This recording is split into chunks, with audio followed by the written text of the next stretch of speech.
Ari ambuye naira naine.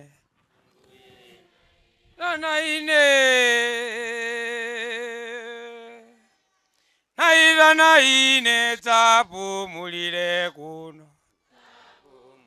Mwana we tapu mulire kuno. Iwe yo tamira muru mwana we.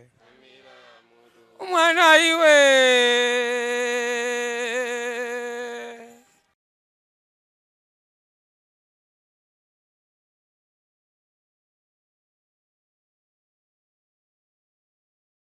Tiyamike Mulungu makamaka chifukwa cha tsiku labwino la lero limene tifunanso tiphunzire pa mawu opatulika. Pa programu yathu ya lero muli ndine m'bale wanu Vinjero Gondwe kuchokera ku mpingo wa Khristu ku area 36 komanso ndi m'bale wanga pano. Ine ndine Namanika Malunje ndine mmodzi mwa alaliki mu mpingo wa Khristu ndimakhala ku Mitundu ku Lilongwe mmodzi mwa Msanduliza.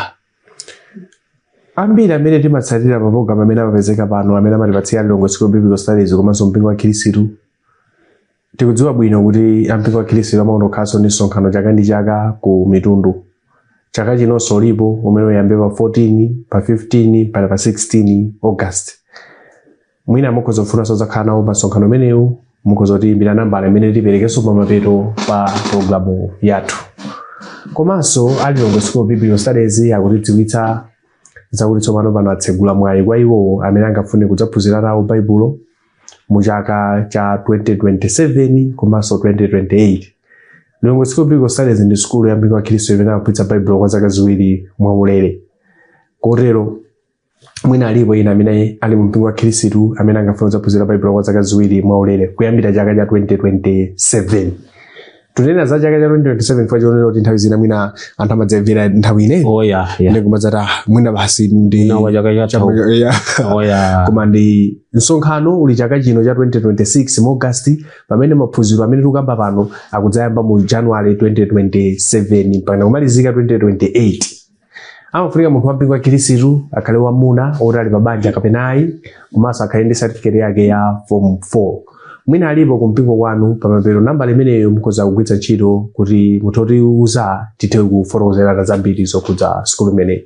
Komanso maphunziro ameneyo mukhoza kupeza pa tsamba lathu pa YouTube. Akuyang'ana Lilongwe School Biblical Studies muzatapeza phunziro imeneyo komanso maphunziro osiyanasiyana. Komanso nambala imene mapeleka pa mapeto mukhoza kugwiritsa ntchito likhoza kutumizirani phunziro imeneli lomvera pa WhatsApp. M'bale wanga Malunje. Pa tsiku la lero funa tikambeponso pa chinthu china chimene chili chokhudza mdalitso.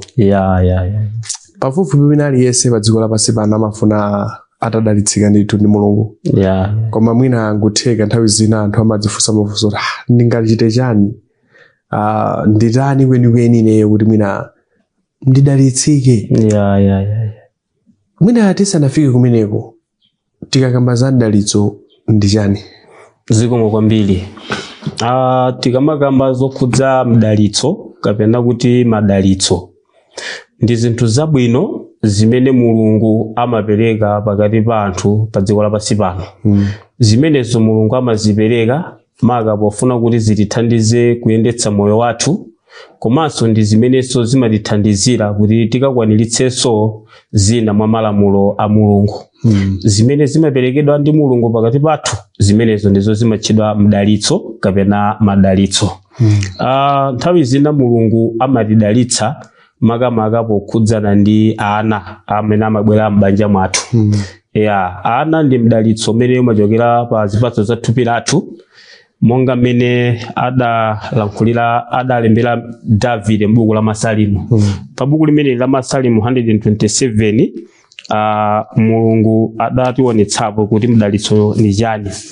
Pa Masalimu 127 pa verse yake yachitatu anzathu amene amatithandizira kukonza buku lopatulika baibulo la chichewa pamwamba apa adayika maonena kuti madalitso onse a m'banja omwe amachokera kwa Mulungu.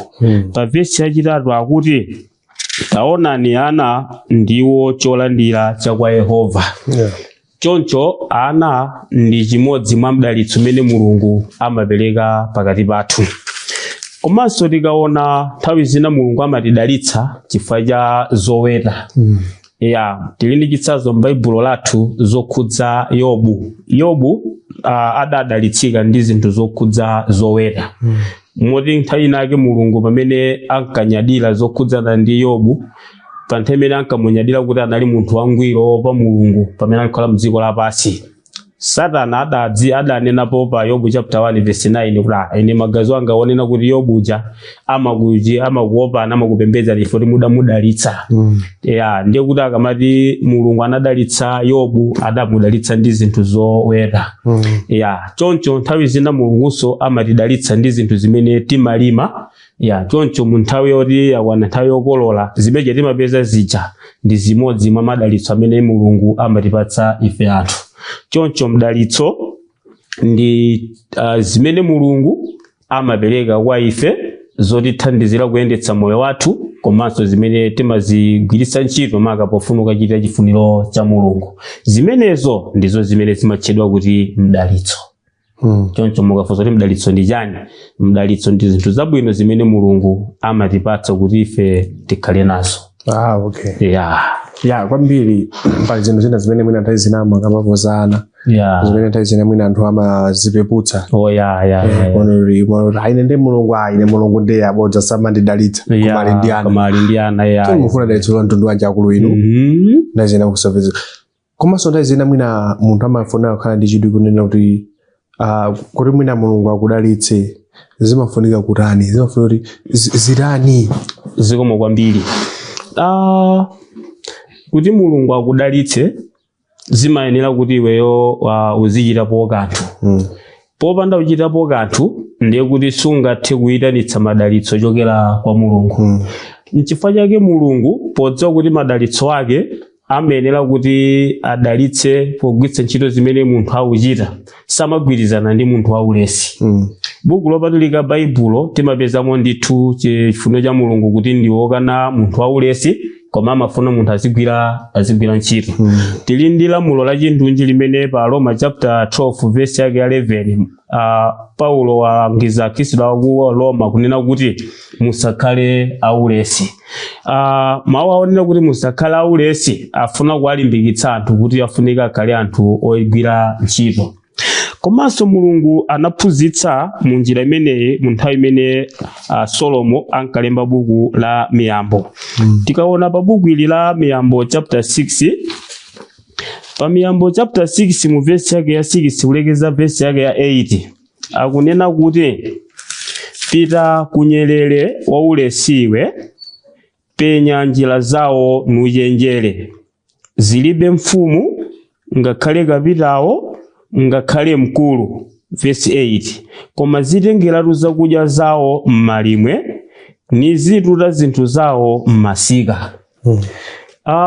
Maonena kuti pita waulesiwe tapita utakuona zimene iuchita nyerere nuchenjere kapena nuphunzire.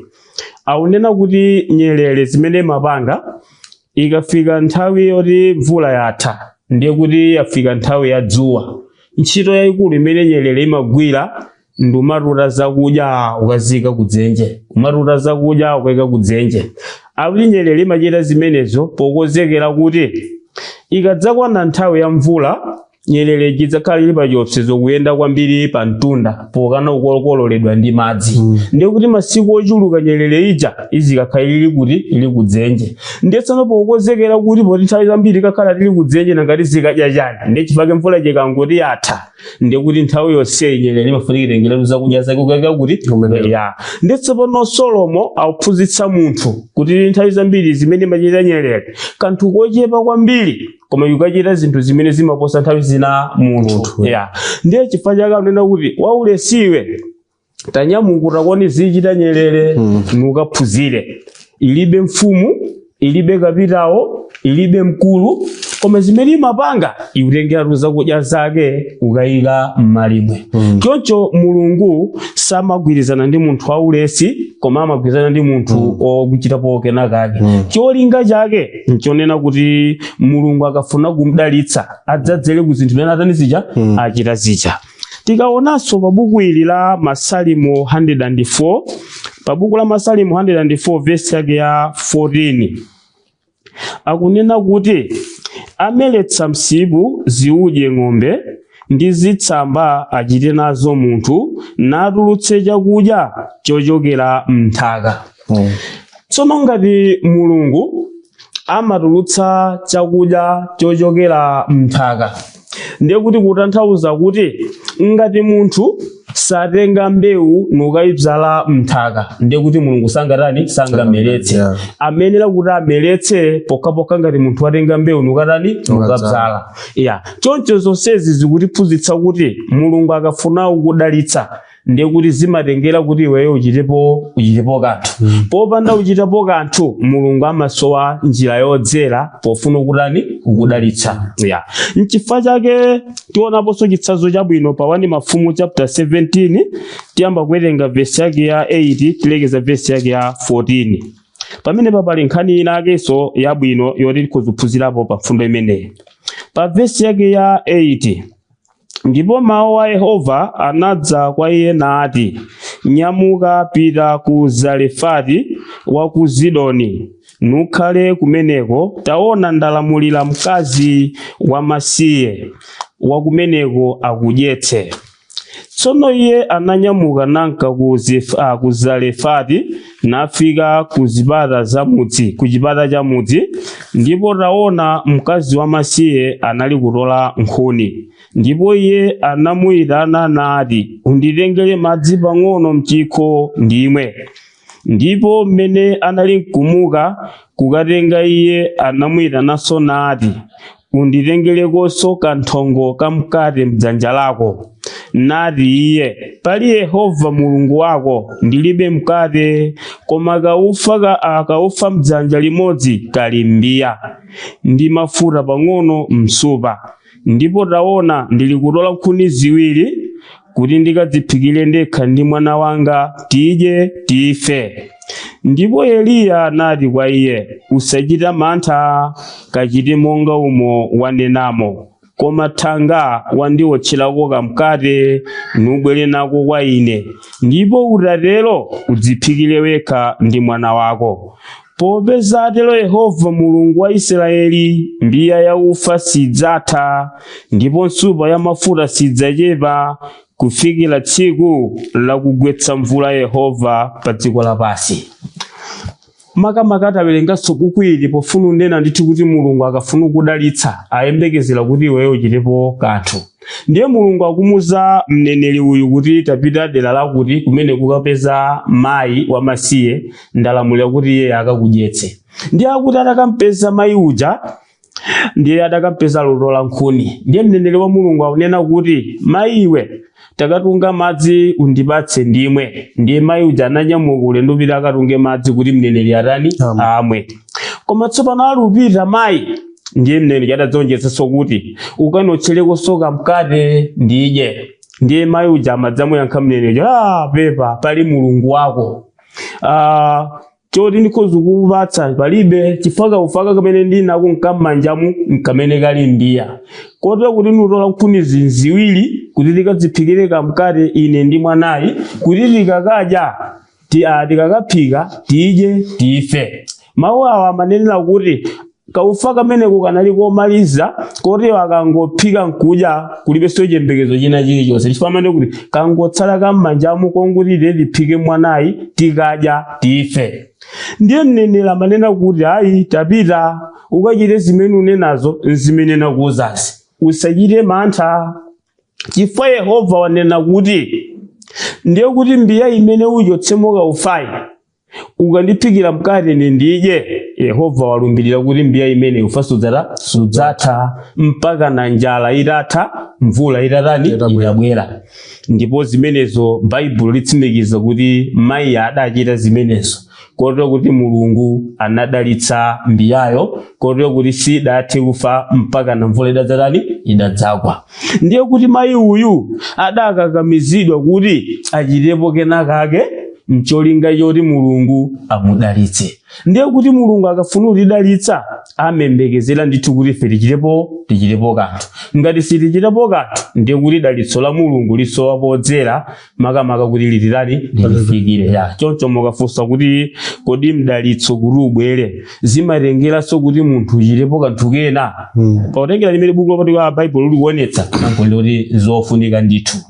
Ndithudi ya funso linabwera fete zinayika nthawi yoti tinaonapo Yesu akunena kuti ngati Mulungu amadyetsa mbalame zakuthengo ndangalephera inu. Mwaonatu mbalame zilibe minda zilibe chani koma Mulungu amazirani amazidyetsa. Koma chimene anthu amayiwala ndi chani? Mbalame kuti Mulungu ayidyetse sidya ili muchisa. Mbalame imatuka mchisa ukasaka ikakasaka kumene ndiyopeza chakudya nkhuta. Ndiye kuti mbalame iyi uchita chinthu china chake. Sikuti kungokhala mchisa kumbekena kwa Mulungu kumachiponyera zakudya mchisayi.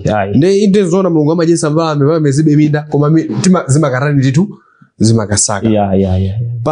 Pamene makamba apo zakuti munthu amene kuti agwirepo achirepo kanthu amene agwire ntchito timaona pa 2 Atesalonika chapter 3 verse 10 amanena kuti pakutinso pamene tinali nanu tidakulamulirani ichi ngati munthu safuna kugwira ntchito asadyenso. Bible inatsimikiza ndithu kuti munthu achirepo kanthu. Mulungu kuti akudalitse uchirepo kanthu. Ngati suchitapo kanthu ati kudyaso kukutaninso kukuvura. Ku Genesis janero oketsa thukura. Ngati munthu sufuna oketsa thukura kudya kukuvuta. Mulungu kuti akudalitse zirani zivuta. Umayenera kuti uchirepo kanthu kuti Mulungu akudalitse ndithu. Izo alipo anthu ena amene anadalitsika. Koma nthawi zina mwina kagwiritsidwe ntchito koyenerera. Kapena udindo oyenerera pa zimene Mulungu adalitsa umawavuta. Tudziwa kuti tili ndi udindo. Kodi udindo wathu ndorani pa zinthu zimene tadalitsika nazo? Zikomo kwambiri. Udindo wathu pa zinthu zimene Mulungu watidalitsa ndi kusamala kapena kuteteza ndi kugwiritsa bwino ntchito zinthuzo kuti zikwaniritse cholinga chimene Mulungu amatidalitsira. Tidziwe kuti Mulungu akamatipatsa zimasonyeza kuti nthawi imene feru uvutika nthawi imene feru khumata Mulungu zimamukhudza. Ndiye tsono Mulungu pofuna kuti feru isamavutike ndiye chifukwa amalolera kuti azitipatsa zinthu zimene zotiyenera. Ndiye tsopano ngati zinthu zija sitizigwiritsa ntchito moyenera ndi molongosoka ndiye kuti malomake tizipitabe uvutika. Chisoni ndi chifundo chimene Mulungu amakhala nacho pa ife mmene uvutika chimakhala chikupitirirabe. Choncho udindo wathu ndiwo wogwiritsa ntchito bwino zimene tapatsidwa zija. Mwachitsanzo pa buku la Hebrew chapter 13, buku la Hebrew chapter 13 litipatsako mfundo ina imene mlembi buku limeneli analankhulapo. Hebrew chapter 13 tidzaonapo verse yake ya 5. Akuti mtima wanu ukhale osakonda chuma zimene muli nazo zikukwanireni pakuti anati sindidzakusiya konse kungakhale kukutaya sindidzakutaya ndithu. Kotero kuti tinena molimba mtima mthandizi wanga ndiye Ambuye sindidzaopa. Ambuye ayembekezera ndithu kuti akamatithandiza ifeyo tichoke mmoyo wa mavuto tizikhala ndi moyo wa mtendere. Ndetse pano mlemba anena kuti paonena kuti zimene muli nazo zikukwanireni amafuna kutanthauza kuti zinthu zitikwanire zikufunika kuti tizigwiritse ntchito moyenera. Koma ngati sitigwiritsa ntchito moyenera zinthu zoti zikadatikwanira zimapezeka kuti zatiperewera chifukwa sitidayike zinthuzo pogwiritsa ntchito pa mulingo wake. Choncho udindo wa munthu ndi wosamalira mdalitso umene Mulungu watipatsa. Tanena kuti pali mdalitso wokhudza wana, pali mdalitso wokhudzana ndi zoweta, pali mdalitso wokhudzana ndi zimene timakolola. Ndiye kuti pamene tisamalira zimenezi zimatipangitsa kuti tifikire ndithu pa mulingo umene Mulungu amatipatsira. Mwachitsanzo tikamanena kuti taona Kaini ndi Abele pa Genesis chapter 4 kuti anthu aja atakhala nazo zawo zidawapangitsa kuti atengeko apite kukapereka chipembedzo akachite chipembedzo kwa Mulungu. Ndiye kuti ngati zinthu zija sizisamalika ndiye kuti tikhoza kusowa tikuzipelewera pa zimene zoti tikachitire tikapembedzere mulungu komanso talamulidwa pa Yakobo chapter 1 verse yake 27 kuti zinthu zathu ndizoyenera kuti titengeko tathandize amasiye komanso pa 1 Timothy chapter 5 amanena kuti tathandizekonso okalamba amene mphamvu zidatani zinatha. Ndiye kuti zinthu zichatika zigwiritsa ntchito moyenera, ndiye kuti zinthu zikwaniritsa cholinga cha Mulungu. Choncho udindo wathu umene timakhala nawo Mulungu akatidalitsa ndi kusamalira ndi kuteteza zimene Mulungu watipatsa. Koma ngati sizitetezedwa ndiye kuti sizikwaniritsa cholinga cha Mulungu, m'malo mwake timadzamuona bengati kuti Mulungu sautidalitsayi. Choncho mukafunsa kuti udindo wathu pa nkhani yokhudzana ndi zimene Mulungu watidalitsa ndi otani, yankho ndoti kusamala ndi kuteteza zimene Mulungu watidalitsa. Ndi chosangalatsa mafuno zina zimene mwatibweretsa ku Yakobo 1 Timothy chapter 5 komanso buku la Hebrew chapter 13 kunena kuti Mulungu akatidalitsa tisayiwale amasiye ku Yakobo chapter 1 tisayiwale okalamba 1 Timothy chapter 5 1 Timothy chapter 5 majanagamba kusuza usayiwale banja lakwe yesaka iyi ufati ukalepera samala banja lako makhala ibo bosa usakhulupirira then tikuona ndithu kuti ndiudindo alipo anthu ena amene ali ndi chuma Mulungu anadalitsa ndithu koma mwina chuma chawo akuchigwiritsa ntchito kusokoneza mabanja eni. Nthawi ino ndi nthawi imene anthu adzigulitsa mbewu zosiyana-siyana. Because phunziro lathu lero jambula mwezi uno wa May 2026. Ndi nthawi imene anthu adzikolola. Akolola adzigulitsa fodya, chimanga, ntedza chani. Ndi nthawi imene mwatsoka mabanja ambiri amavuta. Ali ndi chuma chimene chathandizire koma chimene chiwakangatiso chiwasokonezaso. Ndiyoti ndalitso wa Mulungu wasanduka chani chipinjo. Nakuonapo ndamayina akanena kuti ine ndimaitolakalaka ndiku tidzingokhala ovutika ndimakhala bwino ndamunanga. Muona ndi zinthu zoyenera kuti mayankhule kale koma kuyankhula vota dziwa kuti ndamuna wakakhala ndi ndalama mabanja siliyenda bwino. Koma akakhala pa mavuto pamakhala mtendere wokondana kwambiri. Ndiye kuti akupempherera chinthu chimene Mulungu adalitsa koma chambooneka choyipa. Chasanduka chipinjo chimene kuti chathandize. So alipo anthu ambiri amene udindo wathu oti tadalitsika ndi zinthu sitifuna kugwiritsa ntchito bwino. Tikuononga ndi chinthu chimene Mulungu watidalitsa nazo. Pamene tikupita ku mapeto kwa programu yathu ngakhale nakali ndi nthawi ndithu pafupifupi 5 or 6 minutes. Pali kuyipa kwanji tikalephera kusamala zomwe Mulungu kapena zimene tili nazo. Zikomo kwambiri. Pali chiopsezo chanji. Kuyipa kwakukulu tikapanda kusamala zimene Mulungu watidalitsa. Zili ngati mmene kholo labwino lachita chisoni ndi mwana wake kuti sakuvala bwino. Ndiye kholo lija lachita chisoni lamva chifundo ndi zimene mwana akuonekera. Ndiye kholo lija latenga mwina ndalama kumpatsa mwana uja anyamuka apite kusika kagule zovala. Ndiye tsopano ngati mwana uja wapezeka kuti molomo tenga ndamupita tsako kagula zovala nimadzamva kuti ayi ndamazija ukajisa kunjuka kapena kuti ukamwera mowa. Ndiye kuti mwana uja apitilira kukhala ooneka moyo wamavuto zimene zipitilire kuti bamboja akalibe ndi chisoni pa mwana wake uja. Tsono Mulungu akati watidalitsa ndefe nkugwiritsa ntchito zinthu zija mosemphana ndi chifuniro cha Mulungu. Pamene patimakhala kuti tuchimwira Mulungu. Amakhala ngati kuti Mulungu watipatsa ndefe tatenga zimene jankutaya.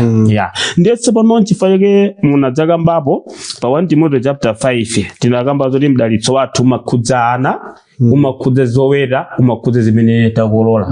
Pa 1 Timothy chapter 5 pa verse yake ya 8 akunena kuti koma ngati wina sadzisungira mbumba yake yekha makamaka iwa mbanja lake wakana chikhulupiriro iye ndipo ayipa koposa osakhulupirira. Ngati kuti ngati sitigwiritsa bwino mdalitso umene watipatsa ndiye kuti mdalitso uso wa ana ngati ife sitikusamala kodi pali kuipa kwanji. Kuipa kumene kumakhalapo ndikunena kuti akunena kuti ifeyo ngati tili akhristu ndi timayipa koposa osakhulupirira. Kutanthauza kuti mdalitso umenewu Mulungu afuna ndithu kuti tiyikepo chidwi chakusamalira iwo, ndipo ngati sitisamala mdalitso umene ndiye kuti timakhala oyipa pamaso pa Mulungu koposa amene sapembedza. Komanso kuyipa kwina kumene kumakhalapo ngati sitisamala zimene tili nazo. Tiyembekezere ndithu kuti nthawi zina anthu amakolola zinthu zoti zikadadzafika miyezi imene nthawi zambiri mati ndiyovuta. Nthawi zina ni makamba munthu wina akamanena kuti mwezi wa February ndi mwezi wa njala. Ena adangoyika kuti mwezi wa February ndi mwezi wa chani? Wa njala. Ndiye funso limanena kuti kodi sitinaonepo mwezi wa February anthu ena kutenga matumba achimanga alupirika kuonoletsa matumba angapo mwezi wa chani? Wa February. Ndiye kodi fiti kamene kuti February ndi mwezi wa njala ndi tinena zona ngati. Koma kuti ngati ife timakhuzidwa ndi njala kumakhala kunena kuti sitidasamalire zimene tidadani nazo ya. Ndiye pano tiyekeze masiku amenewa chifukwa sitidasamalire zimene tidapeza. Kuipa kumene kumadzaoneka kunena kuti molomo tipite kokapembedza m'malo mwake timakhala tili wakawa kupita kokasuma kwina. Ndiye kuti m'malo mwake timapezeka kuti tachimwira Mulungu, koma chimene tipangisa kuti chimwire Mulungu zimene tidali nazo ndiye m'malo mwake tikapezeka tili okhumata tili ovutika, m'malo mwake ifilo cha Mulungu timakambuchita zokhumba zathu. Pa Yakobo 1 pa Yakobo chapter 4 verse 3 amanena kuti vuto la inu kapena kuti vuto la ife ndiloti Mulungu akatidalitsa m'malo mokagwiritsa zinthuzo mnjira yokomera Mulungu timakachimwaza makamaka pogwiritsa ntchito zikhumbitso zathu zonyansa. Ndiye pamenepa timakapezeka kuti tikachita zimenezo timakhala ochimwira Mulungu. Ndiye pali kuyipa kwakukulu kumene kumaoneka pamene ife talephera kuteteza ndi kusamala zimene Mulungu watidalitsa. Choncho pamene tisamala ana athu tiyenera kusamaliranso zinthu zimene timaweta, komanso tiyenera kusamalira zimene timakolola. Chifukwa chakuti tili ndi udindo waukulu umene umakhalako pa zinthu zimene Mulungu watidalitsa. Monga chitanena zija kuti Mulungu watilamulira ndithu kuti tathandize amasiye, watilamulira ndithu kuti tathandize okalamba, makamakaso tathandize zinthu zoyenera ukapembedzera Mulungu zichokeraso pa zimenezonso. Chono ngati sitisamalira zimene tili nazo limakhala vuto lalikulu. Timaphunzirapo zinthu zina munjira ina. Timamva kuti anzathu amwa Igupto adasamala tirigu ambiri ngati boma. Nthawi zinanso boma limafunikanso lidziwe udindo wake umene umakhalapo. Akuti mwa Igupto kudapezeka kuti idabwera njala koma wa anthu amdzikomo. Ndiye kudadzapezeka kuti njala imene idagwa ndiye kudadzapezeka kuti anthu anakadandaulira Farao ngati president. Ndiye nthawi imene Farao adanena kuti talankhulani ndi Yosefe. Nthawi imene ndoti Yosefe anali ngati nduna tikhozoyerekeza ngati nduna ya dziko. Ndiye kuti talankhulani ndi Yosefe. Ndiye utakalankhula ndi Yosefe adakaona kuti kunkhokwe kuli tirigu ambiri. Ndiye adakamutulutsa kunkhokwe nkuika m'misika kuti anthu azigula, anthu adapeza mtendere. Sanathandizenso anthu a mu Igupto maso ngakhala anthu amayiko wena amapita kukathandiza. Ndiye nthawi zina ubwino osamala zinthu zimene tapeza zimadzatithandiza mu nthawi yake. Choncho pali kuyipa kosasamalira zinthu zimene Mulungu watidalitsa. I think nthawi zina panopa monga imene tifunoza kuti ino nthawi yokolola.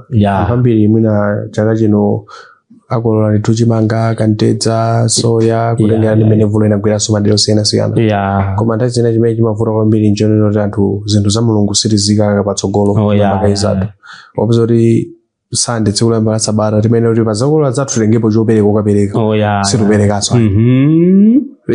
Ndavulika ndi njala yakachatha koma tisamalire kuyiwalanso Mulungu amene watanuja nditakusamala koma sakusamala paujaniso Mulungu timuyikeponso pa dongosolo lathu. Mulungu pa dongosolo lathu zidzathandizikanso. Timakamba nthawi zina mtundu wakusamala kuti zimachitika monga mwana za miyezi ino.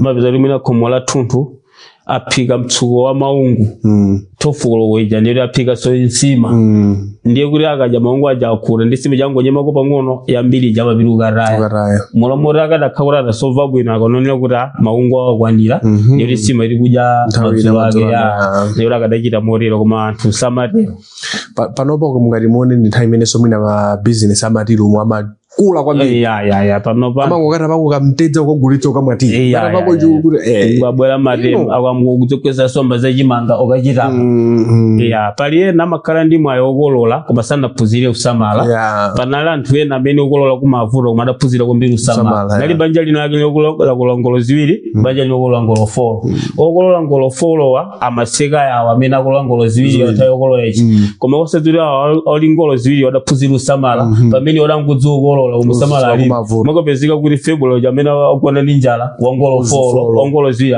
akudya adaphunzira mbali ine zimakacho ndiye usamala ko kumakhala motero itaona ndithu kuti mulungu amatidalitsa tigwire ntchito mulungu atidalitse ndipo mulungu amayembekeza kuti dalitso umene adalitsika nawo si wathu okha titandizirepo so anthu ena titandizirenso ntchito ya mulungu titandizire misonkhano ya mulungu imene ilipo chifukwa ndi cholinga chimene mulungu atidalitsira ndi zinthu zimenezo pa programu ya lero mnali ndine m'bale wanu Vinjero Gondwe kuchokera mpingo wa Khristu kwa 36 komanso nani m'bale wanga ine ndine Namanika Malunje mmodzi mwa alaliki mpingo wa Khristu ndimakhala ku Mitundu Kulilongwe mmodzi mwa Nsandulisa kufikiranso nthawi ina mulungu akudalitseni nonse amen ati ambuye naita